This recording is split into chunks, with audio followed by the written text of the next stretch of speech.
en el que votaré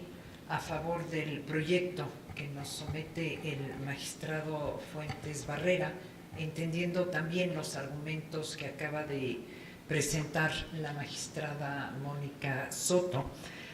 Y ¿por qué votaré a favor? Porque me parece que no en todos los casos en los que se argumenta violencia política hacia las mujeres son necesariamente violencia política y de género.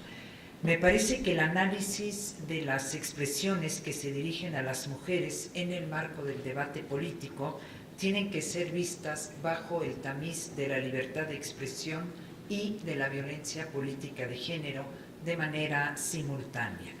Ello considerando, por un lado, lo que es y no es relevante para el debate público, y por el otro, que la calidad de mujer de las candidatas no las coloque en imposibilidad de responder los señalamientos que se hagan sobre sus trayectorias, propuestas y desempeño profesional.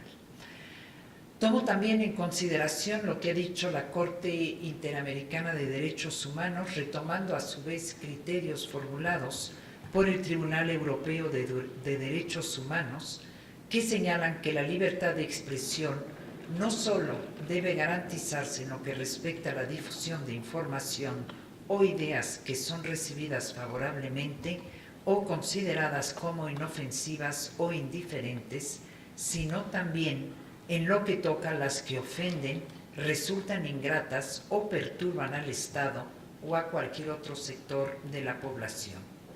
Pretender que estos criterios no son aplicables a las mujeres por su condición sexogenérica podría implicar, entre otras cosas, subestimar su capacidad para formar parte de las contiendas electorales y pretender para ellas un trato diferenciado, injustificado e innecesario. En el proyecto se propone, y lo comparto,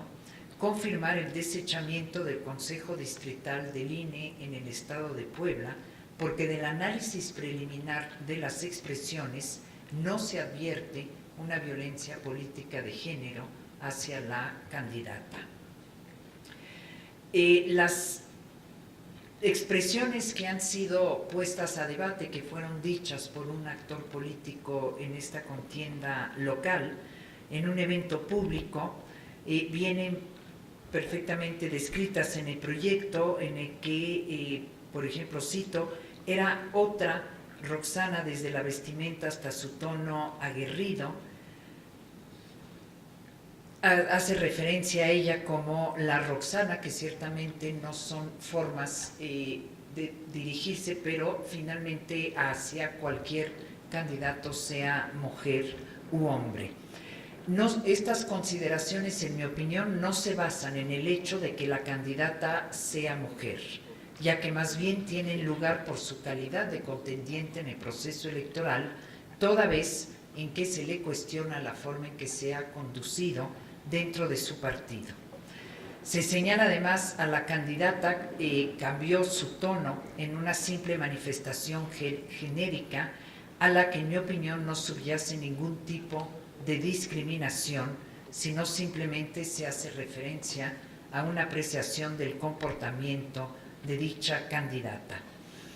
Cada caso, en el tema sobre todo de violencia política, debe ser analizado en el contexto bajo el cual se desarrollan las expresiones, ponderando los derechos en juego y examinando de manera acuciosa si se actualizan o no los elementos del test que ya se señaló y al cual hizo referencia el magistrado ponente.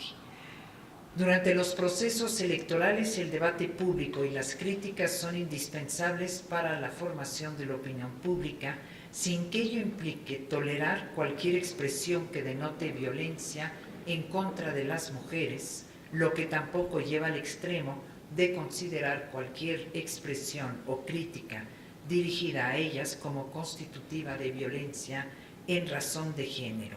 Y quiero aquí citar lo que señala el propio protocolo, que hace referencia a tener claridad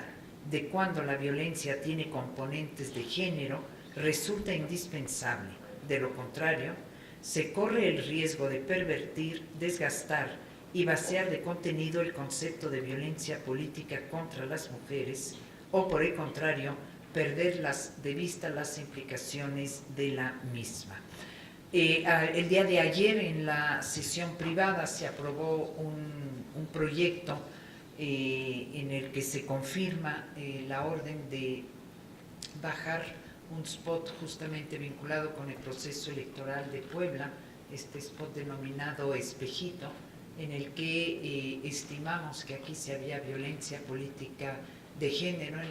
en virtud de que justamente una candidata, la candidata gobernadora, se estaba invisibilizando ante su situación de familia y dejaba de tener vida propia, por lo que creo que sí es un estudio en cada contexto que tenemos que hacer para determinar cuándo podríamos estar ante un supuesto de violencia política de género o no. Esto me llevará a votar a favor del proyecto.